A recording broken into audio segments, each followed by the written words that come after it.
Welcome to Jindal Chemistry classes. In today's video lecture, we will cover questions related to your chapter Chemical and Ionic Equilibrium. So let's start with our first question. Three gases equilibria have value of equilibrium constant K1, K2 and K3. आपको तीन reactions given है that is in equilibrium और उनके equilibrium constant K1 K2 and K3 आपको क्या है given है और आपको इन तीनों के बीच में क्या करना है रिलेशन फाइंड आउट करना है। तो सबसे पहले हम इक्विलिब्रियम कांस्टेंट को कैसे कैलकुलेट करते हैं, कैसे इसको मैथमेटिकली एक्सप्रेस करते हैं, ये फाइंड आउट करते हैं, ये बताते हैं। तो जो आपका इक्विलिब्रियम कांस्टेंट होता है that is equals to the product concentration, that is equals to the product concentration divided by concentration of reactant raised to power of स्टिक्योमेट्री। जो उसके स्टिक्योमेट्री कोफिशिएंट्स होते हैं उनकी पावर्स को हम यहाँ पे रेज करते हैं। तो अगर मैं फर्स्ट इक्वेशन की बात करूं तो फर्स्ट इक्वेशन के लिए मैं K1 की वैल्यू क्या लिखूंगा, K1 is equals to concentration of C divided by concentration of A into concentration of B. That is the value of my first equation, equilibrium constant K1. Now for equilibrium constant K2 क्या आएगा, product की concentration, concentration of P into concentration of Q divided by concentration of B into concentration of C। सभी के देखो यहाँ पे स्टिक्योमेट्री coefficient 1 है, इसीलिए यहाँ पे सभी की पावर 1 आएंगी। और आपके थर्ड इक्वेशन K3 के लिए क्या आएगा, that is the concentration of product, concentration of P into concentration of Q divided by concentration of A concentration of B to the power 2। यहाँ पे कॉफिशिएंट क्या है 2, तो आप कंसंट्रेशन की पावर क्या करोगे 2 करोगे। अब आप यहाँ पे ध्यान से देखिए, अगर मैं K1 और K2 को मल्टीप्लाई कर दूं, K1 और K2 को आपस में मल्टीप्लाई कर दूं तो मेरे पास यहाँ पे जो वैल्यू आएगी वो क्या बनेगी आपकी, यहाँ पे पहले K1 और K2 की वैल्यू को आप लिख लीजिए और इसको थोड़ा सा सॉल्व आउट करने की कोशिश कीजिए। तो यहाँ से आपका C से C कैंसल आउट हो जाएगा और यहाँ से ये किसके इक्वल बनेगा, concentration of P into concentration of Q divided by concentration of A। देखो B दो टू टाइम्स है तो इसका क्या बन जाएगा square, and that is equals to your equilibrium constant K3 इसके इक्वल है। तो हमारा रिलेशन यहाँ पे क्या बन गया, K1 K2 equal to K3, K1 K2 equal to K3। तो इस तरह से बस आपको इक्विलिब्रियम कांस्टेंट लिख के इनके बीच में रिलेशन फाइंड आउट करना था। तो यहाँ पे आंसर क्या बन गया आपका, बी ऑप्शन। ध्यान रखना कंसंट्रेशन को हम ऑलवेज स्क्वायर ब्रैकेट में लिखते हैं, ठीक है, तो इस पॉइंट का आपको ध्यान में रखना है।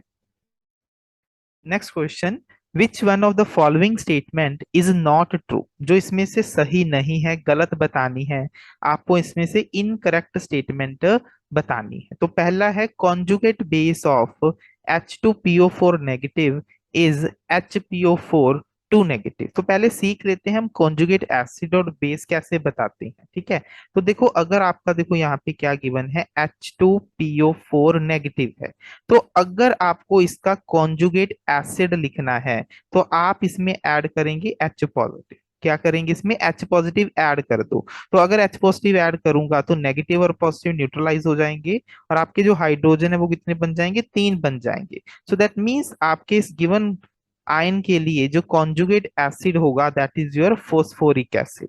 और अगर आपको इसमें से कॉन्जुगेट बेस लिखना है तो कॉन्जुगेट बेस लिखने के लिए हम इसमें से एक H पॉजिटिव को बाहर निकाल देते हैं। तो अगर इस आयन से एक H पॉजिटिव बाहर जाएगा तो कितने बचेंगे, H सिर्फ एक बच जाएगा, क्योंकि H पॉजिटिव बाहर जा रहा है तो एक नेगेटिव चार्ज और देके जाएगा। तो यहाँ पे चार्ज क्या आएगा आपका 2 negative. So this is the conjugate base. तो कॉन्जुगेट बेस के लिए आप क्या करते हो, H पॉजिटिव को क्या करते हो बाहर निकालते हो, और कॉन्जुगेट एसिड लिखने के लिए आप H पॉजिटिव को क्या करते हो उसमें ऐड करते हो। तो आपका जो फर्स्ट ऑप्शन है दैट इज एब्सोल्युटली ओके, तो बिल्कुल सही है।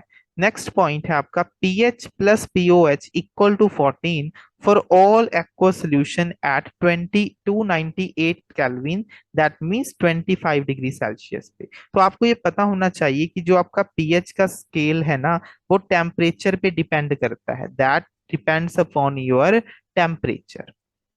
टेम्परेचर डिपेंडेंट होता है।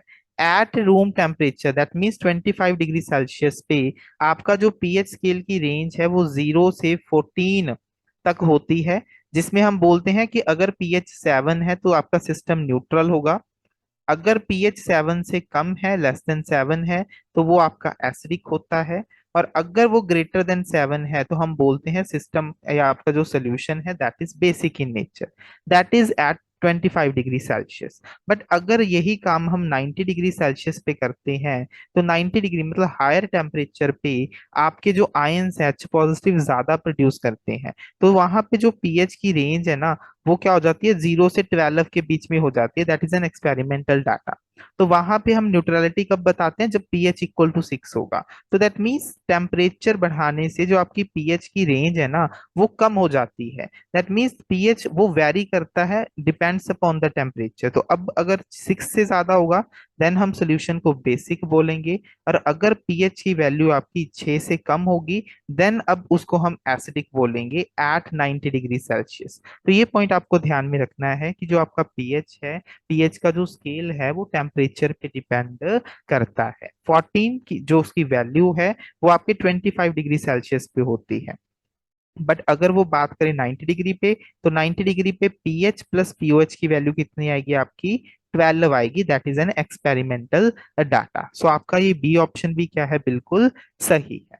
Now moving to your C option. C option में क्या बोल रहे हैं भाई, कि जो आपके पीएच है इतने मोलर सोल्यूशन HCl की वो क्या होती है आपकी, 8 होती है। तो देखो ये ऑप्शन क्या है इसका ना, इनकरेक्ट है, तो यही इसमें आपका सही आंसर आएगा, क्योंकि इन्होंने यही पूछा था। क्यों, क्योंकि देखो 10⁻⁻8 मोलर का मतलब जो आपका सोल्यूशन है ना वो बहुत ही ज्यादा डिल्यूटेड है, that is very very diluted. तो और जब डाइल्यूटेड सोल्यूशन होता है तो उसमें आपके जो H पॉजिटिव होते हैं जो वाटर से आते हैं वो भी अपना कंट्रीब्यूशन करते हैं। तो H पॉजिटिव कितना देगा अपना, 10⁻⁻7 मोलर। आपको पता होगा कि अगर हम पीएच न्यूट्रल पीएच की बात करते हैं तो पीएच कितनी है, वो 7।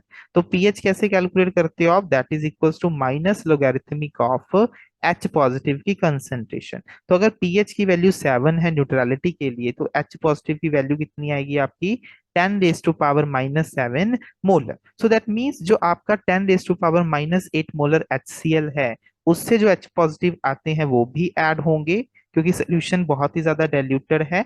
प्लस जो आपका वाटर H पॉजिटिव आयंस को देता है वो भी हमें ऐड करने पड़ेंगे। इसका एक ही कारण है, क्योंकि सोल्यूशन बहुत ही ज्यादा डाइल्यूट हो चुका है। अगर आपको जो कंसंट्रेशन है HCl की वो क्या हुई, ज्यादा दी होती, लाइक सपोज की 10⁻⁻2 देते, देन हमें उसमें वाटर के जो H पॉजिटिव हैं वो ऐड करने की जरूरत नहीं थी, बिकॉज ये सोल्यूशन काफी ज्यादा कंसंट्रेटेड है, solution is very much concentrated. तो वहां पे जो वाटर के H पॉजिटिव है उनका जो कंट्रीब्यूशन है वो सप्रेस कर जाएगा, तो वो उसमें कंट्रीब्यूट नहीं करेगा। तो यहाँ से अब देखिए कंबाइन अगर हम इसकी बात करें आपके H पॉजिटिव की, तो वो कितनी आएगी आपकी, 1 + 10 इतना बन जाएगा, that is equals to 11 into 10⁻⁻8 molar. तो अब इसकी पीएच अगर आप कैलकुलेट करोगे that is equals to minus log of H positive की कंसंट्रेशन। तो यहाँ पे इसकी वैल्यू पुट कर देना। तो जैसे ही आप इसका लोगरिथमिक लेके सॉल्व करोगे तो यहाँ पे जो आपकी वैल्यू आएगी वो कितनी आ जाएगी आपकी, 6.8 के अराउंड आ जाएगी। सो दैट इज 6.8 के अराउंड आएगी, और यहाँ पे कितना गिवन है आपको, 8। That is the incorrect option, और हमसे क्वेश्चन में इनकरेक्ट ही पूछा गया था, तो यहाँ पे आंसर क्या आएगा आपका, C option. Now the next point is NH3 is a Lewis base. इसके बारे में बात कर लेते हैं कि लुईस बेस होते क्या है, या लुईस एसिड क्या होते हैं, ताकि हम उसके बारे में आपको बता पाए। तो जो आपका देखो लुईस एसिड या बेस कंसेप्ट है, ये देखो लुईस एसिड कौन से होते हैं, जो इलेक्ट्रॉन को एक्सेप्ट करते हैं। इलेक्ट्रॉन एक्सेप्टर्स को हम बोलते हैं आपके लुईस एसिड, और जो आपके लुईस बेस होते हैं वो क्या होते हैं, इलेक्ट्रॉन डोनर। वो अपने इलेक्ट्रॉन के पेयर को क्या करते हैं, डोनेट करते हैं, उनको हम बोलते हैं आपका लुईस बेस। और अमोनिया में आपके नाइट्रोजन के ऊपर लोन पेयर है, और ये लोन पेयर आपका क्या कर सकता है, इजिली डोनेट कर सकता है। तो डोनेशन करने के कारण ही जो आपका अमोनिया है उसको हम लुईस बेस बोलते हैं। सो आपका जो डी ऑप्शन है वो भी बिल्कुल सही स्टेटमेंट है। सो यहाँ पे इनकरेक्ट पूछा गया था, तो आंसर क्या आएगा आपका, C option.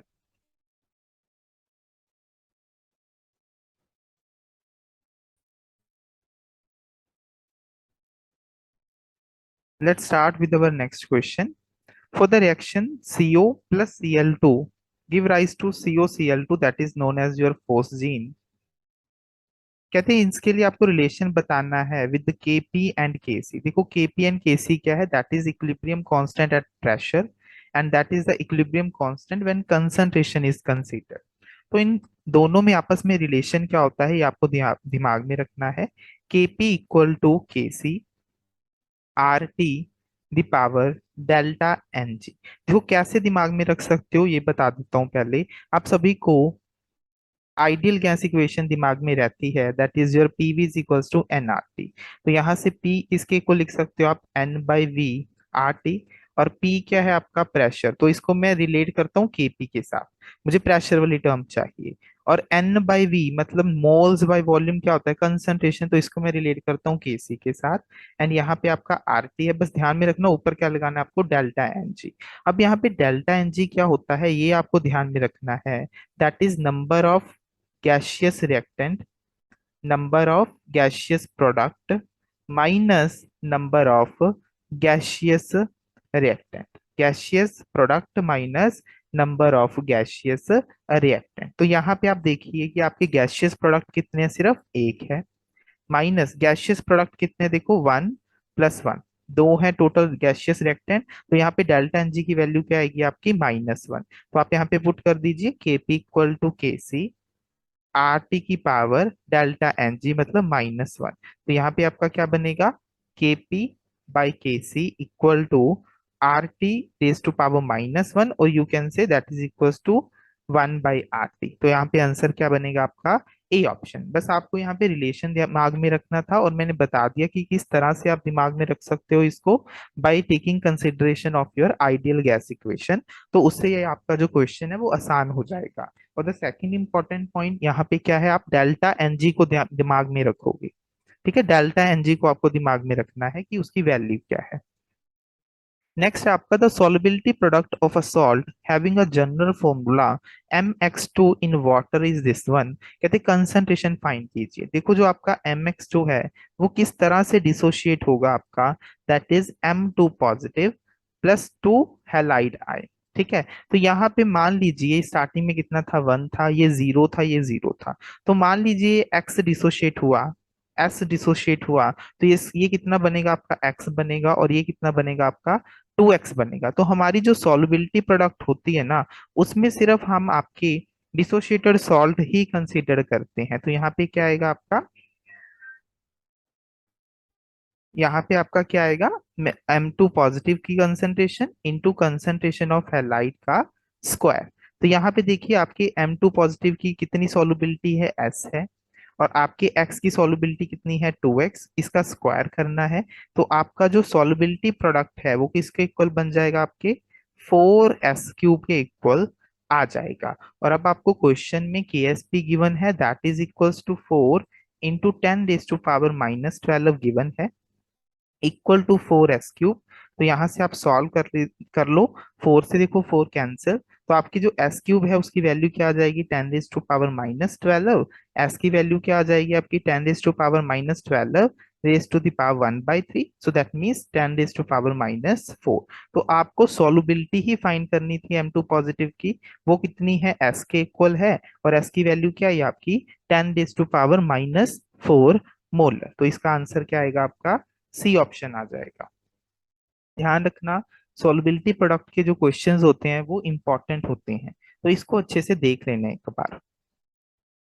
Next question, 4.5 moles of each of hydrogen and iodine in a sealed 10 litre vessel. आपके 10 लीटर का वेसल है, उसमें कितने कितने मोल्स हैं आपके, 4.5 मोल्स हैं।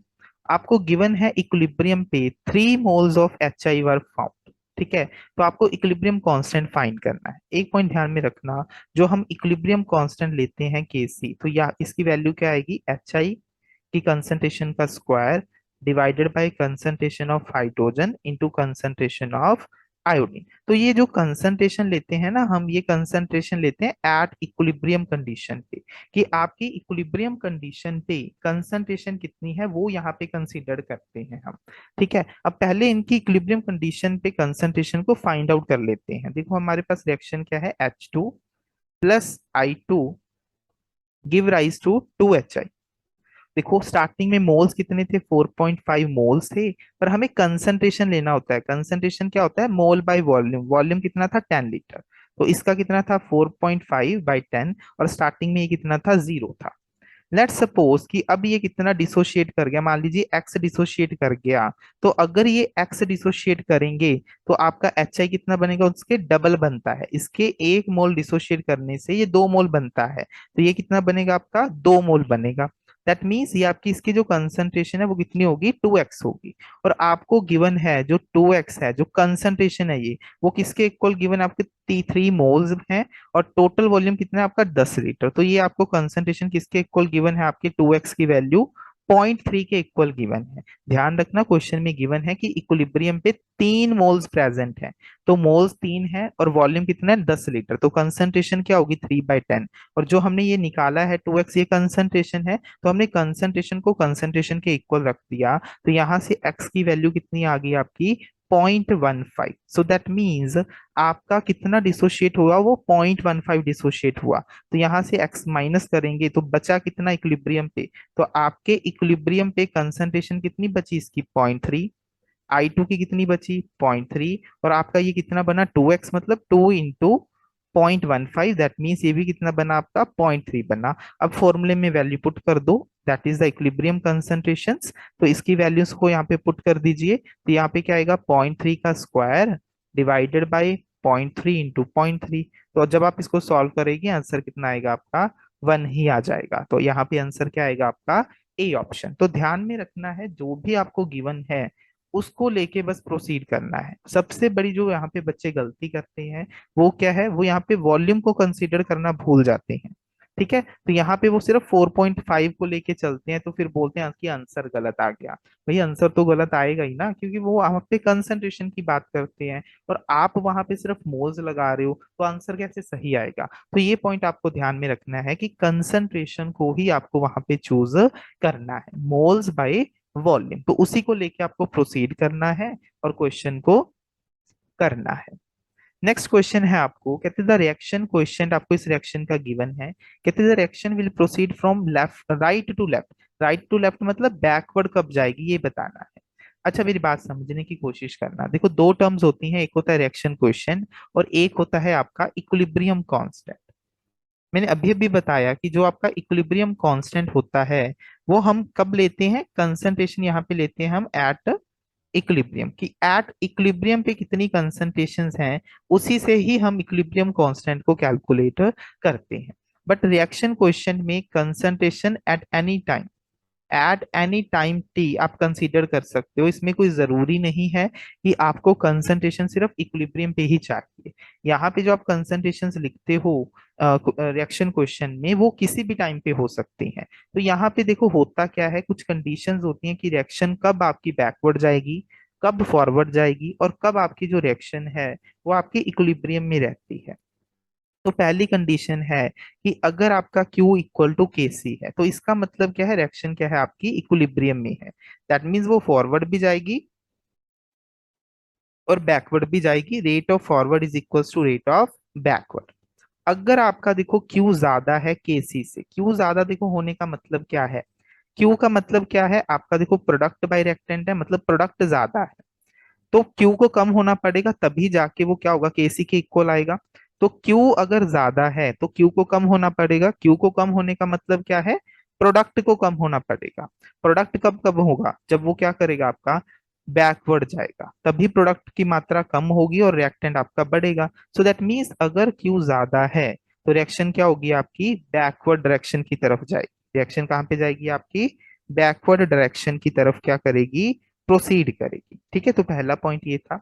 दूसरा, अगर आपकी Q की वैल्यू कम है KC से, तो Q कम है, Q कम होने का मतलब प्रोडक्ट जो न्यूमिनेटर है उसकी वैल्यू कम है, प्रोडक्ट कम है, रिएक्टेंट ज्यादा है। तो आपको केसी के इक्वल लाने के लिए क्यू की वैल्यू को बढ़ाना पड़ेगा। तो क्यू कब इंक्रीज करेगा? जब आपका प्रोडक्ट बढ़ेगा। प्रोडक्ट कब बढ़ेगा? जब आपका रिएक्टेंट प्रोडक्ट में कन्वर्ट होगा। तो रिएक्टेंट प्रोडक्ट में कन्वर्ट होने का मतलब क्या है? रिएक्शन कहाँ पे जा रही है आपकी? फॉरवर्ड डायरेक्शन में। तो ये आपको कंडीशन ध्यान में रखनी थी। और आपको पूछा है बैकवर्ड कब जाएगा? बैकवर्ड कब जाएगा भाई आपका? जब Q इज ग्रेटर देन केसी। जब Q क्या होगा आपका?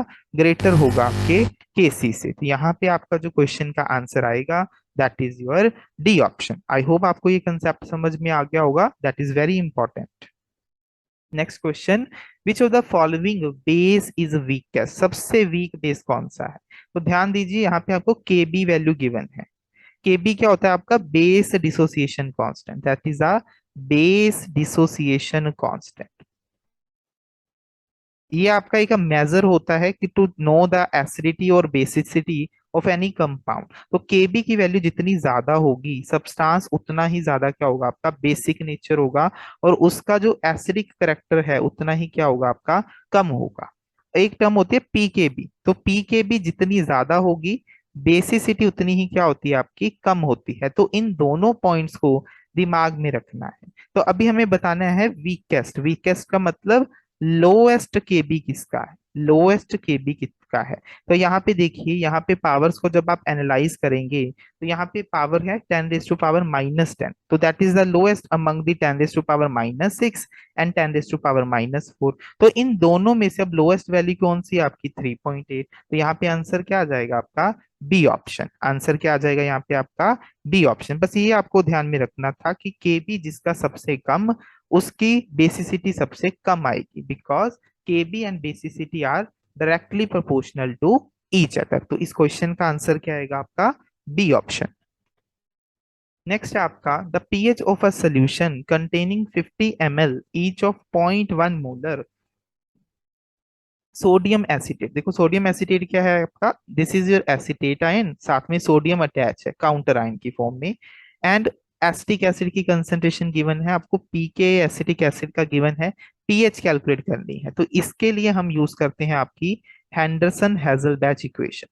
That is your Henderson Hasselbalch equation, जो कि आपका पीएच कैलकुलेट करने में हेल्प करता है फॉर अ एसिड और your base having acid plus is corresponding salt. जब उसका एसिड गिवन हो और उसका साथ में सॉल्ट गिवन हो, तो फॉर्मूला क्या है आपका? PH is equals to pKa plus log of salt की कंसंट्रेशन डिवाइडेड बाय एसिड की concentration. Just a formula based question.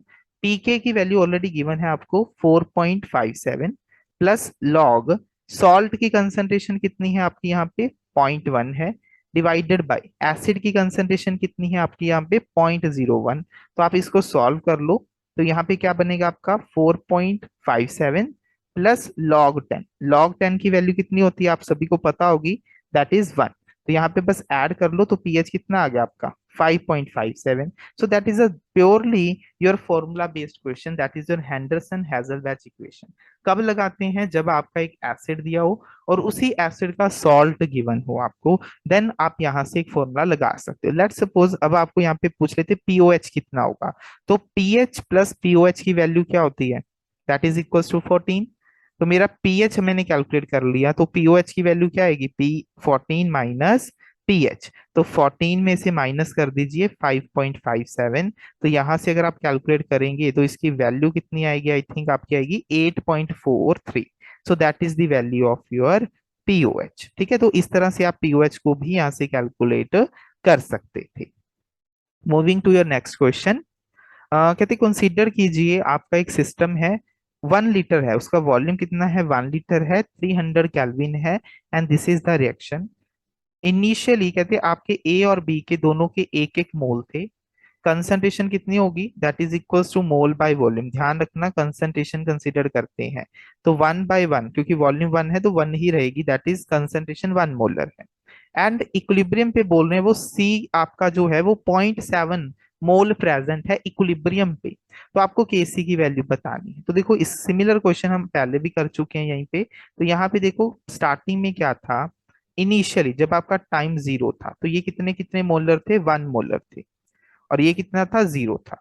But ये मान लीजिए एट इक्विलिब्रियम, एट इक्विलिब्रियम पे मान लीजिए ये एक्स डिसोशिएट किया, बी भी एक्स डिसोशिएट किया, तो एक्स और ये सी और डी कितने बने, एक्स एक्स बने। तो हमें अब एक्स की वैल्यू गिवन है, कितनी गिवन है कंसंट्रेशन आपको, कितने मोल्स डिवाइडेड बाय वॉल्यूम। तो आपको कितना गिवन है, ये 0.7, कितना गिवन है ये 0.7। तो अगर एक्स की वैल्यू 0.7 है, तो यहाँ पे वैल्यू पुट करोगे 0.7, तो 1 - 0.7 कितना बनेगा, 0.3। सो दैट मीन्स एट इक्विलिब्रियम के ऊपर आपका जो ए एंड बी है वो कितना बचा, इक्विलिब्रियम पे सिर्फ 0.33 बचा, और सी और डी कितने बने, 0.7। तो आप के सी की वैल्यू लिखिए, क्या आएगा आपका, प्रोडक्ट की कंसंट्रेशन डिवाइडेड बाय रिएक्टेंट की कंसंट्रेशन। तो यहां से बस आपको वैल्यू पुट करनी है और इस क्वेश्चन को क्या करना है, सॉल्व करना है। जस्ट वैल्यू पुट करो और क्वेश्चन को सॉल्व करना है। सॉल्व करने पे आपको मिलेगा 5.44, 5.44। दैट मीन्स आंसर क्या आएगा आपका, फोर्थ ऑप्शन। नेक्स्ट क्वेश्चन, कहते हैं the value of equilibrium constant, इस रिएक्शन की इक्विलिब्रियम कांस्टेंट की वैल्यू आपको 8 गिवन है, आपको इस रिएक्शन की बतानी है। तो देखो आपको जो रिएक्शन गिवन है, H I give rise to half H2 plus half I2, इसकी वैल्यू कितनी गिवन है आपको, 8 गिवन है। तो इसके लिए आपका Kc की वैल्यू क्या होगी, that is equals to concentration of H2 की पावर हाफ, I2 की power half divided by concentration of HI, and that is equals to 8। अब मैं क्या करता हूँ, पूरी इक्वेशन को 2 से मल्टीप्लाई कर देता हूँ। तो 2 से जैसे ही मैं मतलब इसका स्क्वायर कर देता हूँ, जैसे ही मैंने इसका स्क्वायर किया तो मेरे पास ये कंसंट्रेशन क्या बन गई, यहाँ से ये बन गया HI का स्क्वायर, एंड यहाँ पे 8 का स्क्वायर क्या बन गया, 64। अब मैं इसको रेसिप्रोकेट करता हूं। अब ये आप बोलोगे कि सर ऐसा क्यों कर रहे हो, तो वो आपको अभी पता चलेगा कि क्यों, जिस इक्वेशन की मुझे चाहिए इक्विलिब्रियम कांस्टेंट वैल्यू, वो यही इक्वेशन। तो जैसे इसको रेसिप्रोकेट किया तो मेरा कितना आ गया, 1/64। अब देखो मुझे इस इक्वेशन की चाहिए थी, इस इक्वेशन का इक्विलिब्रियम कांस्टेंट कैसे बनेगा, यही बनेगा। तो इसका मतलब इसकी वैल्यू कितनी आएगी आपकी, 1/64, 1/64। तो ये ध्यान में रखना अब आपको यहाँ पे कि आपको जिसकी भी वैल्यू चाहिए उसके अकॉर्डिंग आपको प्रोसीड करना है। तो यहाँ पे इक्विलिब्रियम कांस्टेंट क्या बनेगा आपका, HI का square divided by concentration of H2 divided by concentration of I2। तो इस तरह के जो आपके कंसेप्ट है ना, बहुत ज्यादा इंपॉर्टेंट होते हैं, तो ये आपको दिमाग में आपको रखने हैं, ठीक है। तो जिस अकॉर्डिंग जो इक्वेशन दी है उसको आप 2 से मल्टीप्लाई करोगे तो इक्विलिब्रियम कांस्टेंट में क्या फर्क पड़ेगा, 2 से डिवाइड करोगे तो इक्विलिब्रियम कांस्टेंट पे क्या फर्क पड़ेगा। तो करना क्या है कि जो भी इक्वेशंस गिवन है उनके इक्विलिब्रियम कांस्टेंट को लिख लो और आपस में रिलेट करने की कोशिश करनी है जस्ट आपको। नेक्स्ट क्वेश्चन, कहते हैं which of the following conditions will favour maximum formation of the product, formation product का करना है, मतलब रिएक्शन को फॉरवर्ड जाना है, इस पॉइंट का ध्यान में रखना। रिएक्शन गिवन है, डेल्टा H की वैल्यू नेगेटिव है, दैट मींस रिएक्शन क्या है, एक्सोथर्मिक। तो एक्सोथर्मिक के लिए एक पॉइंट दिमाग में रखना कि एक्सोथर्मिक के लिए अगर टेम्परेचर बढ़ाओगे तो रिएक्शन जाती है बैकवर्ड, और अगर आप टेम्परेचर को कम करोगे रिएक्शन क्या जाती है आपकी, फॉरवर्ड। ठीक है, तो ये पॉइंट ध्यान में रखना। तो अगर आपको रिएक्शन फॉरवर्ड चाहिए तो टेम्परेचर को कम रखना पड़ेगा, लो टेम्परेचर रखना पड़ेगा। तो आंसर या तो आपका सेकंड आएगा या आएगा फर्स्ट। ठीक है, तो ये पॉइंट दिमाग में रखना आपको।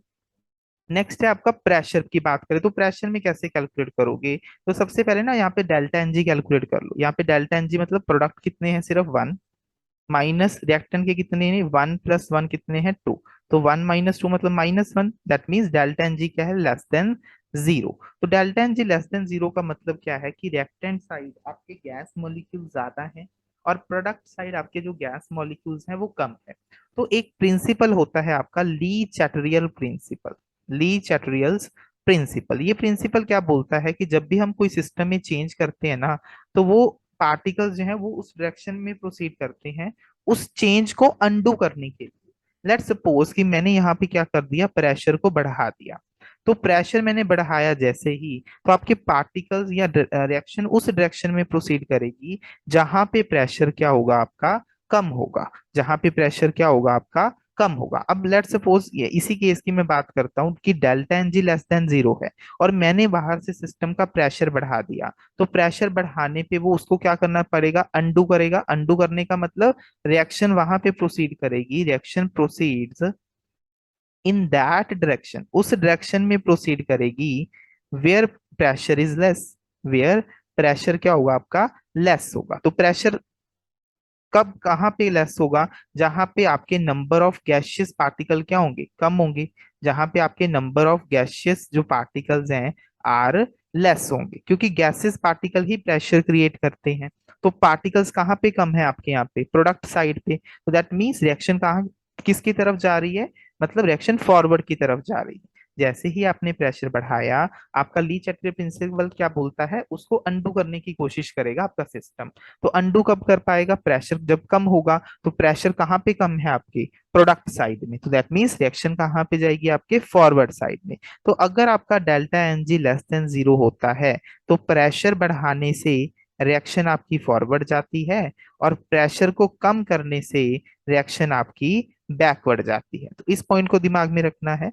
सेकंड पॉइंट, अगर डेल्टा एन जी 0 है, then no effect of pressure, then no effect of pressure, then pressure का कोई इफेक्ट नहीं पड़ेगा। रिएक्शन इक्विलिब्रियम पे ही रहेगी, ना तो फॉरवर्ड जाएगी ना बैकवर्ड, मतलब दोनों का रेट सेम रहेगा। और अगर आपका delta n g greater than 0 है, तो प्रेशर बढ़ाने से रिएक्शन आपकी बैकवर्ड जाएगी, और प्रेशर को कम करने से रिएक्शन आपकी फॉरवर्ड जाएगी। तो आपको बस एक केस ध्यान में रखना है जो मैंने अभी समझाया, बाकी के तो आप उसी तरह से अरेंज कर सकते हो। सो आई होप आपको क्वेश्चन अच्छा लगा होगा। तो इसका आंसर क्या आएगा आपका, first option, that is low temperature and high pressure. तो जितने भी कंसेप्ट होते हैं आपके पर्टिकुलर चैप्टर के अकॉर्डिंग, मैं कोशिश करता हूँ कि वो सारे कंसेप्ट मैं आपको पूरे के पूरे कंसेप्ट क्वेश्चंस के थ्रू एक्सप्लेन कर दूं, ताकि आपकी कंसेप्ट की क्लैरिटी भी बने और साथ साथ में आप क्वेश्चंस को अप्लाई करना भी सीख पाओ। अगर आप इसी तरह से और क्वेश्चन प्रैक्टिस करना चाहते हो, तो you can join my test series. Next question, the solubility of calcium phosphate in water is Y mole per litre. आपको solubility प्रोडक्ट बताना है। देखो इसी तरह का क्वेश्चन हम पहले भी कर चुके हैं। तो कैल्शियम फॉस्फेट कैसे डिसोशिएट करेगा आपका, ये देखिए आप, 3 आपका कैल्शियम आइंस बनेंगे और आपके 2 फॉस्फेट बनेंगे। तो अगर इनकी जो solubility है वो वाई है, तो ये कितना बनेगा, 3y बनेगा, और ये कितना बनेगा आपका 2y। और solubility जो प्रोडक्ट होता है वो किसके इक्वल आएगा, कैल्शियम की concentration raise to the power 3, coefficient 3 है, एंड फोस्फेट की concentration raise to the power 2, raise to the power 2। तो यहाँ पे कैल्शियम की क्या है आपका 3y है, तो 3y का क्यूब, फोस्फेट का क्या है आपका 2y का स्क्वायर। तो इसको सॉल्व कर लो, आंसर कितना आएगा आपका 108 y पावर 5। मैंने पहले भी बोला केएसपी वाले क्वेश्चंस इंपॉर्टेंट होते हैं, तो इनको अच्छे से कर लेना, समझ लेना। मैंने 2 क्वेश्चन इसीलिए इसके डाले हैं, ताकि आपको केएसपी का कंसेप्ट समझ में आ जाए अच्छे से कि कैसे इनको अप्लाई करना है। तो यहाँ पे आंसर क्या बनेगा आपका, D option. Which of the following mixture in aqueous solution of equimolar concentration act as buffer? पहले तो बफर का मतलब समझ लो। बफर क्या होते हैं कि ऐसे सॉल्यूशन जो आपके रेजिस्ट करते हैं पीएच चेंज में, which resist change in pH, which resist change in pH value on slight addition of slight addition of acid of base. अगर उसमें हम स्लाइट एसिड या बेस ऐड कर दें, तो पीएच को वो मेंटेन करने की कोशिश करता है, पीएच वैल्यू को कांस्टेंट रखने की कोशिश करता है। ऐसे सॉल्यूशंस को हम बोलते हैं बफर। आपके जो बफर्स होते हैं वो 2 तरह के होते हैं, एक होते हैं acidic buffers, first one is your acidic buffers, and the seconds are your basic buffers. देखो एसिडिक बफर्स क्या होते हैं आपके, वीक एसिड प्लस इनके जो सॉल्ट होते हैं विद स्ट्रॉन्ग बेस। ध्यान में रखना, हमेशा जो आपके वीक होते हैं ना, वीक एसिड या वीक बेस, वही आपके बफर फॉर्मेशन करते हैं। तो एसिडिक बफर में आपका वीक एसिड प्लस उसका सॉल्ट विद स्ट्रॉन्ग बेस, और जो आपके बेसिक बफर होते हैं उसमें क्या होता है आपका वीक बेस प्लस उसका जो सॉल्ट है विद स्ट्रॉन्ग एसिड, उसको हम बोलते हैं आपका बेसिक बफर। तो यहाँ पे देखिए फर्स्ट में दोनों ही स्ट्रॉन्ग है, ये भी नाइट्रिक एसिड स्ट्रॉन्ग है, सोडियम हाइड्रोक्साइड दोनों ही स्ट्रॉन्ग है। Strong acid plus strong base, ये तो कंप्लीटली न्यूट्रलाइज कर देंगे, तो ये तो ऑप्शन गलत है। नेक्स्ट में again sulphuric acid and KOH दोनों ही स्ट्रॉन्ग है, ये भी रॉन्ग।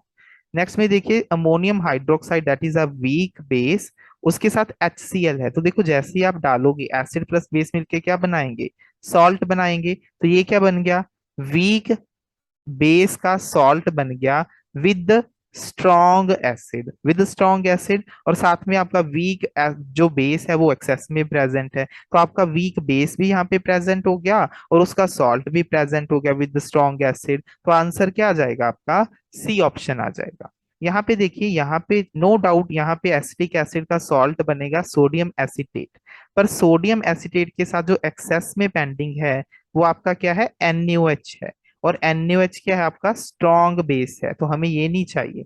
हमें अगर वीक बेस होता then we can say that is okay, then ये गलत है, ऑप्शन आपका डी भी गलत है। तो यहाँ पे अगर एसिटिक एसिड आपका एक्सेस में दिया होता देन वो आंसर आ जाता।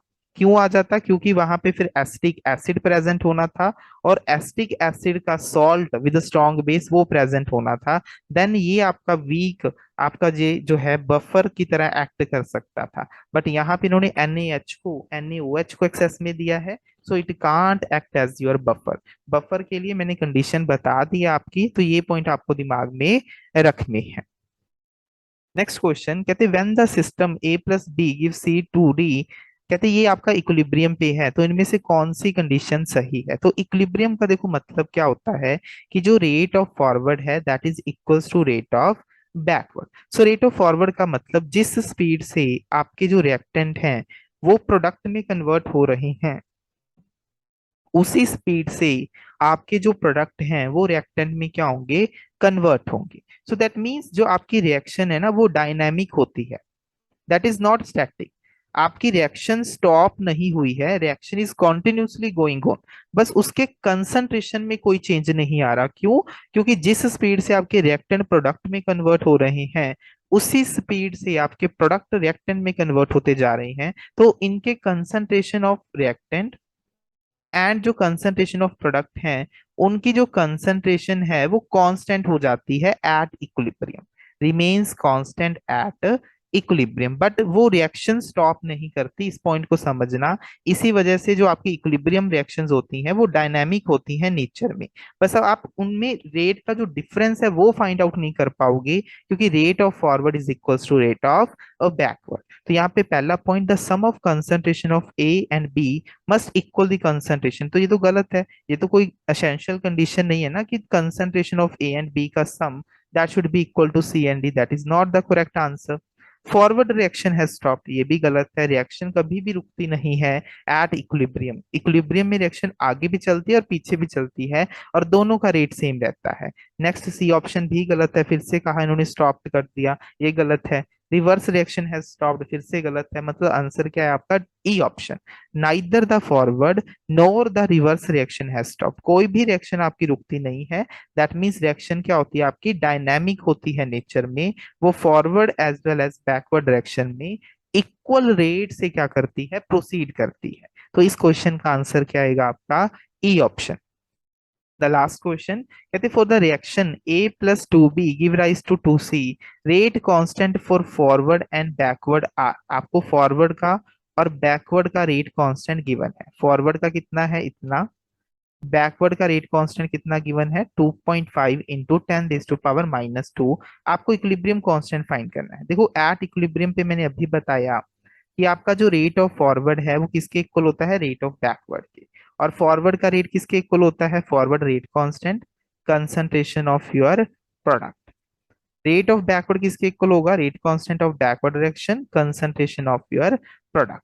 तो यहाँ पे अगर मैं इसको थोड़ा सा रीअरेंज कर लूं, KF/KB किसके इक्वल बन जाएगा, प्रोडक्ट की कंसंट्रेशन डिवाइडेड बाय रिएक्टेंट की कंसंट्रेशन, और प्रोडक्ट की कंसंट्रेशन डिवाइडेड बाय रिएक्टेंट की कंसंट्रेशन को ही हम आपका इक्विलिब्रियम कांस्टेंट बोलते हैं। तो जो आपका इक्विलिब्रियम कांस्टेंट होता है that is equals to the ratio of rate constant of forward divided by rate constant of backward direction.